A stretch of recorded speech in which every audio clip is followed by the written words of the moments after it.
రిషి చూపించిన వీడియోలో విశ్వాక్ అతనికి మెగా ఫోన్ ఇస్తూ కనపడ్డాడు. కృతి అది చూసి, చూడండి రిష్విక్, ఇందులో మా విశ్వ ఫోన్ ఇస్తూ ఉన్నాడు, అంతేగాని మీ పిఏ దగ్గర కొట్టేస్తున్నట్టుగా ఏం లేదే అని కళ్ళెగరేసింది.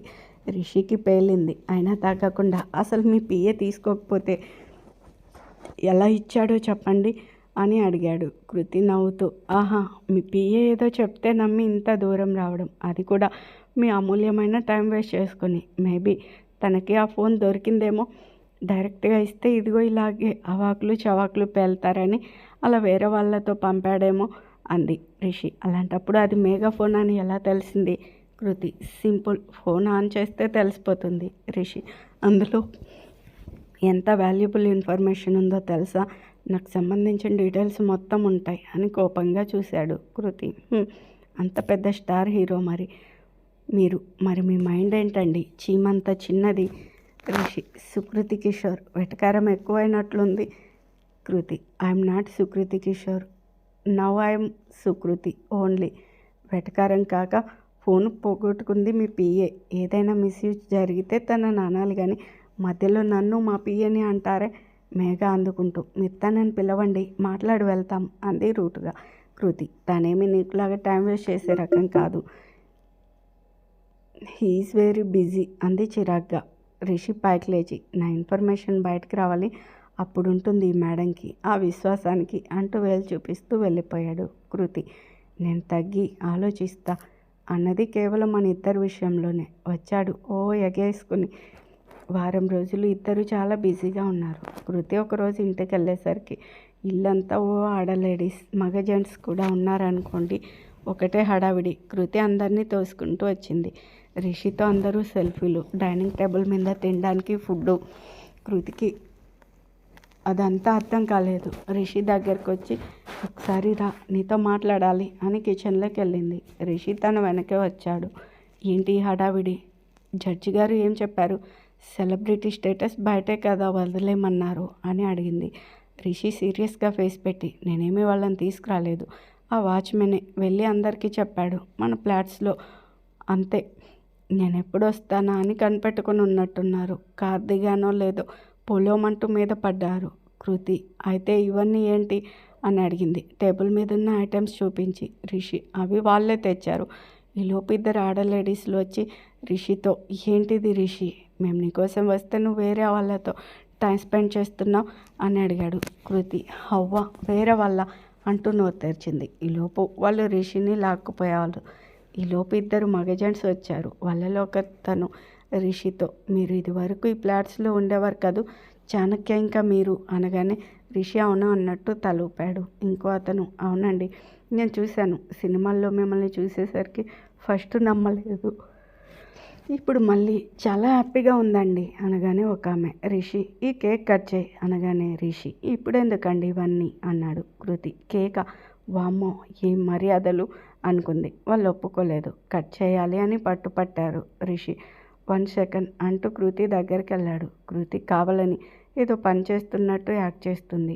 రిషి, వాళ్ళు కేక్ కట్ చేయాలంటున్నారు, నువ్వు రా. కృతి, అబ్బా, లక్షల మంది ముందు వేరే వాళ్ళు, ఇలా 10 మంది ముందు నేను అనగానే రిషికి అర్థమైంది. నువ్వు చి అంటూ చేయి చూపించి కోపంగా వెళ్ళిపోయాడు. వాళ్ళతో సమ్ అదర్ టైం, కానీ ఇప్పుడు ఈ అమ్మాయి చేత కట్ చేయిద్దాం అని చిన్న పాప చేత కట్ చేయించాడు. కాసేపు తర్వాత అందరూ వెళ్ళిపోయారు. ఒక అమ్మాయి మాత్రం ఉండిపోయింది. రిషి ఆ అమ్మాయితో, ఏంటండి అనగానే ఆ అమ్మాయి, రిషి గారు మిమ్మల్ని ఒక క్వశ్చన్ అడగచ్చా అంది భయంగా. రిషి, అడగండి అనగానే, మీరు ఎవరినైనా లవ్ చేస్తున్నారా? రిషి, ఏ అని అడిగాడు. కృతి ఏం చెప్తాడా అని కుతూహలంగా వింటుంది. ఆ అమ్మాయి, ఏం లేదు, మా ఫేవరెట్ హీరో గురించి తెలుసుకుందామని, అంతే, చెప్పండి అని అడిగింది. రిషి, చేశా, బట్ తనకు పెళ్ళైపోయింది. ఆ అమ్మాయి, అయ్యో అన్లక్కీ తను. రిషి తన దగ్గరగా వచ్చి చిన్నగా, అలా ఎందుకు అనుకుంటున్నావు?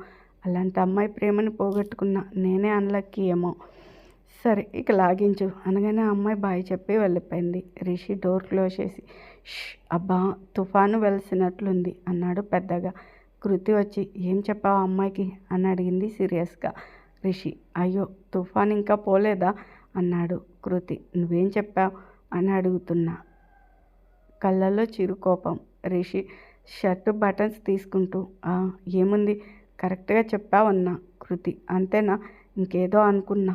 రిషి ఇంకేదో అంటే అని అడిగాడు షర్టు విప్పుతూ. కృతి ఏంటిది సిగ్గులేదు అంటూ అటు తిరిగింది. రిషి అబ్బా రోజు షర్టు లేకుండా ఎక్స్పోజెస్ చేస్తుంటే బాగానే చూస్తున్నావుగా. కృతి నేనేమీ చూడలేదు. అయినా నీకు అందగాడివని అహంకారం ఎక్కువైంది. రిషి అవును ఎక్కువే. అయితే ఏంటి ఇప్పుడు? నువ్వేమీ పెద్ద ఫిగర్ కాదు, ఏదో యావరేజ్ అంటూ వెళ్ళబోయాడు. కృతి నేను యావరేజా? అందుకే నా చొంగ కాచుకుంటూ నా వెనక తిరిగావు. రిషి అదే తప్పు చేశానని చెప్పాగా. అసలు అప్పట్లో ఎలా నచ్చావో. ప్రేమ లవ్ ఇష్క్ తొక్క తోటకూర అని టైం వేస్ట్ చేశా. అదే ఇప్పుడైతే ఏ మిస్ ఇండియానో దొరికేవాళ్ళు అంటూ వెళ్ళిపోయాడు. కృతి ఎన్ని మాటలు అంటున్నాడు. చెప్తా నీకు 1 వీక్ చుక్కలు చూపిస్తా. రిషి ఫ్రెష్ అయ్యి వచ్చి కిచెన్లో ఉన్న ఫుడ్ చూసి తనకు కావాల్సినవి ప్లేట్లో పెట్టుకొని తింటూ ఉన్నాడు. కృతి వచ్చి ఫ్రిడ్జ్లో నుంచి ఆపిల్స్ తీసుకుని తింటుంది. రిషి ఇవి తినొచ్చుగా. నేనేం అనుకోను. కృతి నాకేం అక్కర్లేదు, నువ్వే తిను, నీకోసమే కదా తెచ్చారు. రిషి నీకన్నా బాగా చేశారు అనగానే కృతి నేను అడిగానా అంది కోపంగా. రిషి ఫోన్ మోగింది. రిషి లిఫ్ట్ చేసి హలో చెప్పండి ఎలా ఉన్నారు? రిషి నేను ఓకే, ఏదో అలా ఉన్నాను సార్. రిషి అమ్మాయి సూపర్, మంచి పని చేశారు. అంత పెద్ద స్టార్ అయినా కొంచెం కూడా అహంకారం ఉండదు. కొందరు ఉంటారు ఎందుకు తాము గొప్ప అనుకున్నట్టు ఫోర్స్ కొడతారు. తనకి అంత అందగెత్తి అయినా కొంచెం కూడా గర్వం లేదు. కొంతమంది ఉంటారు ఎందుకు భూమికి బెత్తడు అందగెత్తెలా ఫీల్ అవుతారు. సోగా ఉండి తెగ కటింగ్. ఓకే సార్ ఉంటా అని ఫోన్ పెట్టేశాడు. కృతి కోపంగా చేతులు కట్టుకొని నువ్వు నన్ను ఎందుకు ఇన్వాల్వ్ చేస్తున్నావు అని అడిగింది. రిషి హ్యాండ్ వాష్ చేసుకుంటూ చూడు చెఫ్ పాప, గుమ్మడికాయల దొంగ ఎవరంటే భుజాలు తడుముకోవడం అంటే ఇదే అనేసి వెళ్ళిపోయాడు. కృతి ఏం బెట్టు చేస్తున్నావు? ఆ రోజు కొట్టావు, తర్వాత మా ఆఫీస్కి వచ్చి బిల్డప్. ఈరోజు నీ ఫ్యాన్స్తో బాగానే టైం స్పెండ్ చేసావు. ఇప్పుడు నన్ను ఇండైరెక్ట్గా వెక్కిరిస్తావా? నేను భూమికి బెత్తడు ఉంటానా? నేను సోనా ఉండు నీ పని చెప్తా. నీ చేత సారీ చెప్పించుకోకపోతే చూడు. రిషి టీవీ చూడడంలో మునిగిపోయాడు. కృతి బెడ్రూమ్లోకి వెళ్ళింది. ఒక 20 నిమిషాల తర్వాత రిషికి మంచి అరోమా స్మెల్స్ వస్తూ ఉన్నాయి. ఈ ఫ్లేవర్ చెఫ్ పాప వాడే డియో స్మెల్లా ఉంది అనుకున్నాడు. కరెక్ట్గా కరెంటు పోయింది. 5 నిమిషాలైనా రాలేదు. రిషి షిట్, అందుకే లగ్జరియస్ లైఫ్కి అలవాటు పడి ఇలా ఉండడం చాలా కష్టమే అంటూ ఫోన్లో ఫ్లాష్ లైట్ ఆన్ చేశాడు. హాల్లోకి క్యాండిల్ వెలుగు వచ్చింది. మన చెఫ్ పాప దాన్ని అక్కడ టీపై మీద పెట్టింది. రిషి ఫోన్ చూస్తూ ముక్కుకి మల్లెపూల వాసన తగలగానే కళ్ళెత్తి చూశాడు. అంతే, ఫ్రీజ్. వైట్ కలర్ శారీ, అది కూడా నడుం కనపడుతూ, తలలో మల్లెపూలు. రిషిగాడికి సౌండ్ రావడం లేదు. కృతి ఇప్పుడే స్నానం చేశా, ఇక్కడే ఉంటే చెమటతో స్నానం చేయాలి, దీనికంటే బాల్కనీలో కూర్చుంటే బెటర్ అనుకుంటూ వెళ్ళిపోయింది. రిషికి కృతిని అలా చూసేసరికి మైండ్ పోయింది. చెమటలు పట్టాయి. ఏంటిది, ఎందుకు ఇలా రెడీ అయింది? నన్ను కావాలని రెచ్చగొడుతుంది. బాల్కనీలో కూర్చుంటున్నా అని పెద్దగా ఎందుకంది? అంటే నన్ను రమ్మన? రిషి ఇక్కడ ఎంత భార్య అయినా పడిపోను అనుకుంటూ అక్కడే కూర్చున్నాడు. ఉక్కపోస్తుంది అనుకుంటూ బాల్కనీలోకి వెళ్ళేసరికి కృతి ఉయ్యాల్లో పడుకొని ఫోన్ చూస్తూ ఉంది. ఆ రోజు పౌర్ణమి అవడంతో బాల్కనీలో అంతా వెన్నెల పరుచుకుంది. రిషి తనని చూస్తూ చైర్లో కూర్చున్నాడు. కృతి వచ్చావా, చెప్తా నీ సంగతి. కృతి ఇక్కడ ఏదో పోనీలే అని తగ్గితే యాటిట్యూడ్ చూపిస్తావా? రిషి దొంగ చూపులు చూస్తూ ఉన్నాడు. కళ్ళు కృతి వైపుకి లాగుతూ ఉంటే మనసు మాత్రం వద్దు అంటుంది. కళ్ళు మాత్రం కృతి నడుమునే చూస్తూ ఉన్నాయి. వెన్నెల వెలుగులో సన్నని నడుము, సిల్వర్ ఇంకా వైట్ కొంచెం గులాబీ రేకులు కలిపిన అదో రొమాంటిక్ కలర్లో మెరుస్తూ ఉంది. అప్పుడే పాట పెట్టింది కృతి కావాలని.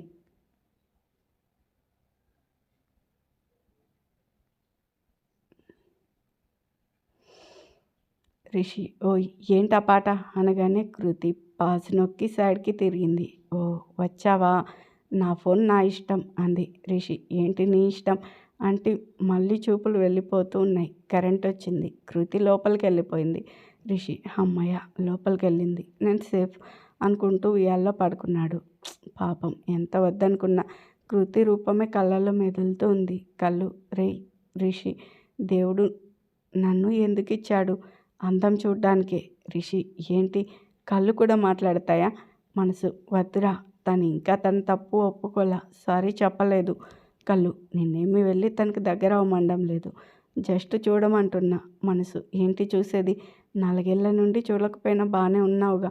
కళ్ళు ఎక్కడ బాగున్నావు? ఈ 4 సంవత్సరాలలో ఎన్నిసార్లు నీ ఫోన్లో మీ ఇద్దరి ఫోటోలు, తన నడుమును చూస్తూ నీ చేత్తో నిమరడం చెయ్యి. అవును నిమిరాను చాలాసార్లు. రిషి బాబోయ్ ఆపండి, నేను వెళ్ళను అని గట్టిగా కళ్ళు మూసుకున్నాడు. కళ్ళు నువ్వు నన్ను మూసినా నేను చెప్పేదే చేస్తా. తన్ని భార్య, చూస్తే తప్పు లేదు, వెళ్ళు.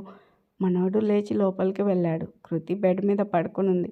కళ్ళు మూసుకుంటూ వెళ్ళి సైలెంట్గా పడుకున్నాడు. కృతి కావాలని పాట స్టార్ట్ చేసింది. రిషి లేచి ఏయ్ నువ్వు కావాలని ఇలా రెడీ అయ్యావు కదా అన్నాడు యమ సీరియస్గా. కృతి సాంగ్ ఆపి ఇలా అంటే రిషి అదే వైట్ శారీ తల్లో మల్లెపూలు కొంచెం అది కవర్ చేయి అంటూ ఉన్నాడు నడుం చూస్తూ. కృతి ఏది? రిషి అదే ఆ నడుము. కృతి ఇందాక ఏమన్నావు? రిషి బుద్ధి తక్కువ అన్నాను అన్ని చెంపలు వాయించుకున్నాడు. కృతి మర్యాదగా సారీ చెప్పు. రిషి నేను చెప్పను. కృతి అయితే నా ఇల్లు నా రూమ్, నా శారీ నా ఇష్టం అంటూ చీర కొంగు జరిపింది. రిషి సా అంటూ చూపు తిప్పడం లేదు. కృతి ఏంటి సా చూపులేంటి? రిషి సారీ అనేసి కింద పడుకున్నాడు. కృతి హాహాహా ఇంక నాతో ఎప్పుడు పెట్టుకోకు. దట్ ఈస్ కృతి అంటూ దుప్పటి ఫుల్గా మూసుకేసుకుని బాబుంది. రిషి ఇంకెప్పుడు కళ్ళ మాట వినకూడదు అంటూ పడుకున్నాడు. నిద్ర పట్టడం లేదు. కొన్నేళ్ల క్రితం సేమ్ ప్లేస్, ఇద్దరం ఎన్ని మెమరీస్ షేర్ చేసుకున్నాం. అసలు ఆ నడుము ఇంకోసారి చూస్తే నా వల్ల కాదు.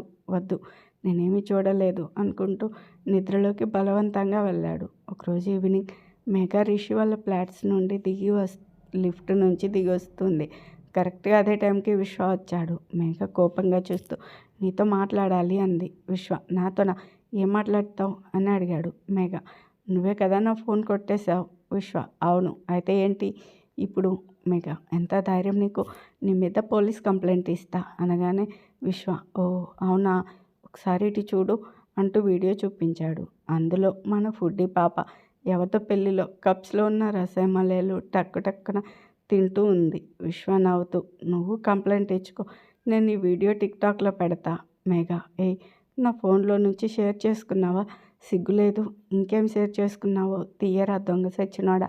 విశ్వ నువ్వు ముందు ఆ నోటుదులు తగ్గించుకో, లేకపోతే పళ్ళు రాలగొడతా. మేఘ ఏంట్రా నువ్వు రాలగొట్టేది అంటూ ఒక తోపు తోసింది. కింద పడ్డాడు. మేఘ నవ్వుతూ నాతో పెట్టుకోకు అంటూ వెళ్ళిపోయింది. విశ్వ లేచి ఆ రోజు ఎందుకు నవ్వావు? ఆ రోజే కాదు, మీ సారు మా మేడంని ఏదైనా అంటున్నప్పుడల్లా నవ్వుతూనే ఉంటావు, అందుకే అలా చేశా. మీ సారు నీకు పనిష్మెంట్ ఇస్తారని తెలుసు అనగానే మేఘ ఏంట్రా ఫోన్ కొట్టేసింది కాక నన్నే బ్లేమ్ చేస్తున్నావు. నిన్ను అంటూ దగ్గరకు వచ్చింది. విశ్వ తన చేతులు వెనక్కి లాగి గట్టిగా పట్టుకున్నాడు. మేఘ ఎంత లాక్కున్నా వదలడం లేదు. విశ్వ నవ్వుతూ ఎప్పుడు చూసినా ఏదో ఒకటి తింటూ పిండి మరి ఆడించినట్టు నోడు ఆడిస్తూనే ఉంటావు, వదిలించుకో. ఇంతే నాని బలం అనేసరికి మేఘ కాలుతో విశ్వ కాల్ని గట్టిగా తొక్కింది. విశ్వ చెయ్యి వదిలేశాడు. మేఘ నాతో పెట్టుకోకు, ఉండు, ఇదంతా నా ఫోన్లో రికార్డ్ చేశా అంటూ ఫోన్ చూపించింది. మా సార్కి చూపించి నీ సంగతి మీ మేడం సంగతి తెలుస్తా అంటూ లిఫ్ట్లోకి వెళ్ళి డోరు వేయబోయింది. విశ్వ నువ్వంటే మా మేడం సంగతి చెప్పేది అంటూ లిఫ్ట్లోకి వెళ్ళి తనని డోర్ లాక్ చేశాడు. మర్యాదగా ఫోన్ ఇస్తావా లేదా? నేను ఇవ్వను. సరే అంటూ తనకి దగ్గరగా వచ్చాడు. మేఘ కళ్ళు మూసుకొని నాకు పెళ్ళి కుదిరింది, నన్నేం చెయ్యకు అంది. విశ్వ నాకెందుకు చెప్తున్నావు? కొంపదీసి నిన్ను చిచి అంత లేదు కానీ అంటూ ఫోన్ లాక్కుని చూశాడు. ఏ వీడియో లేదు. ఈలోపు లిఫ్ట్లోకి ఇద్దరు లేడీస్ ఎక్కారు. లిఫ్ట్ పైకి వెళ్ళింది. వాళ్ళు దిగగానే విశ్వ ఏం వీడియో లేదు కదా అంటే భయపెట్టాలనా అంటూ జుట్టు గట్టిగా లాగాడు. కరెక్ట్గా అప్పుడే కృతి మిత్ర కిందకి రావడానికి లిఫ్ట్ దగ్గరకు వచ్చారు. కృతి విశ్వ అలా చేయడం చూసి మిత్ర నువ్వు కింద వెయిట్ చేయి అని వాళ్ళిద్దరి వంక కోపంగా చూస్తూ లోపలికి రండి అంది. వాళ్ళిద్దరూ కృతి వెనుక వచ్చారు. కృతి విశ్వతో, ఏం చేస్తున్నావు? ఆడపిల్లతో అలాగేనా బిహేవ్ చేసేది? సే సారీ టు హర్ అంది చేతులు కట్టుకుంటూ. Mega shock. విశ్వ, అది కాదు మేడం, ఇది చాలా ఓవర్ చేస్తుంది. అందుకే కృతి, మైండ్ యువర్ లాంగ్వేజ్. ఆడపిల్లని పట్టుకుని అది ఇది అంటూ ముందు తనకి సారీ చెప్పు. విశ్వ, సారీ అనగానే మేఘా నవ్వింది. కృతి, తనతో ఏంటి నవ్వుతున్నావు? సారీ చెప్పాడు కదా అని తనని తక్కువ చేసి మాట్లాడకు. మీ ఇద్దరేమనుకుంటున్నారు? అంత చదువుకుని ఇంత పెద్ద ఉద్యోగాలు చేస్తూ చిన్నపిల్లల్లా లిఫ్ట్లో కొట్టుకోవడం ఏంటి? ఇంకా నువ్వు వెళ్ళు అంటూ మేఘ వైపు చూసింది. మేఘ వెళ్ళాక, విశ్వ, తన ఫోన్ నువ్వే కదా కొట్టేసింది, నువ్వే కదా అని అడిగేసరికి తను తలదించుకున్నాడు. కృతి, అలా తల ఎప్పుడు దించుతారో తెలుసా?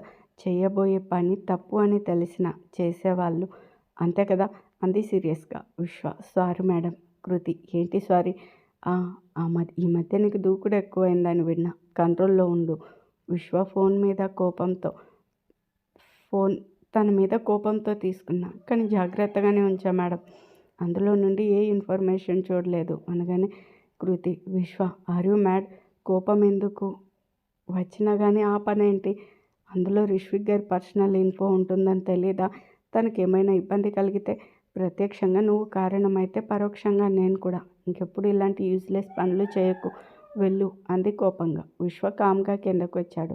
మెగ తన బైక్ దగ్గర నిలబడి ఉంది. విశ్వం చూసి పల్లికిలిస్తూ, బాగా అయ్యిందా అయ్యగారికి అంది. విశ్వ, ఐఎమ్ సారీ మేఘమాల, ఇంకెప్పుడు నిన్ను ఇబ్బంది పెట్టను అనేసి బైక్ తీసుకుని వెళ్ళిపోయాడు. ఫుడ్డీ పాప నోరు తెరిచింది. ఆ రోజే వినయ్ వాళ్ళ హాస్పిటల్ వార్షికోత్సవం చాలా గ్రాండ్గా ఏర్పాటు చేస్తున్నారు. వినయ్ వాళ్ళ నాన్నని బలవంతంగా ఒప్పించాడు బోనస్ల గురించి. ఆయన ముందు గొడవ పడ్డా తర్వాత సరే అన్నాడు. అయితే ఆ రోజు ఇంకో బ్లాక్ ఓపెనింగ్, అది అన్ని అడ్వాన్స్డ్ ఎక్విప్మెంట్స్తో విఐపీల కోసం కట్టారు. వినయ్ ఎవరిని పిలవాలి ఓపెనింగ్కి అనే ఛాన్స్ సుప్రజకే వదిలేశాడు. సుప్రజ దగ్గరుండి అన్నీ చూసుకుంటుంది. ఫంక్షన్ స్టార్ట్ అయింది. Kishore and family, Abhi and family వచ్చారు. ఫంక్షన్కి వచ్చిన గెస్ట్ హాస్పిటల్ స్టాఫ్ వాళ్ళతో అంతా ఉత్సాహంగా కనపడుతుంది. సుప్రజ శారీలో ఏంజల్లా తయారై వచ్చింది. స్టేజ్ మీదకి వచ్చి మైక్ తీసుకుని, may have your attention please అనగానే అందరూ సైలెంట్ అయ్యారు. స్టేజ్ మీద వరుసగా చైర్లు వేసి ఉన్నాయి. సుప్రజ, మా హాస్పిటల్ వార్షికోత్సవానికి వచ్చిన వాళ్ళందరికీ మా హృదయపూర్వక ధన్యవాదాలు. ఈరోజు మా హాస్పిటల్లో బ్లాక్ ఓపెనింగ్. దానికి ఓపెనింగ్కి వచ్చే విఐపి ఎవరు అనేది హైడ్ చేశాం, బట్ రివీల్ చేయాల్సిన టైం వచ్చింది. ముందు స్టేజ్ మీదకి రావాల్సిందిగా అంటూ కొంతమంది గెస్ట్ని పిలిచింది. వినయ్ వాళ్ళ ఫాదర్ కూడా స్టేజ్ మీదకి వచ్చారు. ఒక 10 నిమిషాల తర్వాత సుప్రజ, ఆ గెస్ట్ వచ్చారు, ఈజ్ మిస్టర్ రిష్విక్, కావాలని ఇవాళ top most hero, welcome Rishvik అనగానే చాపర్ ల్యాండ్ అయింది. రిషి దిగాడు. అంతే, అందరూ పెద్దగా చప్పట్లు కొట్టడం స్టార్ట్ చేశారు. వినయ్ దగ్గరుండి మరి తనకు వెల్కమ్ చెప్తూ స్టేజ్ మీదకి తీసుకొచ్చాడు. అభి, కిషోర్ వినయ్ వాళ్ళ ఫాదర్ నోరెళ్ళబెట్టారు. రిషి స్టైల్గా వచ్చి చైర్లో కూర్చున్నాడు.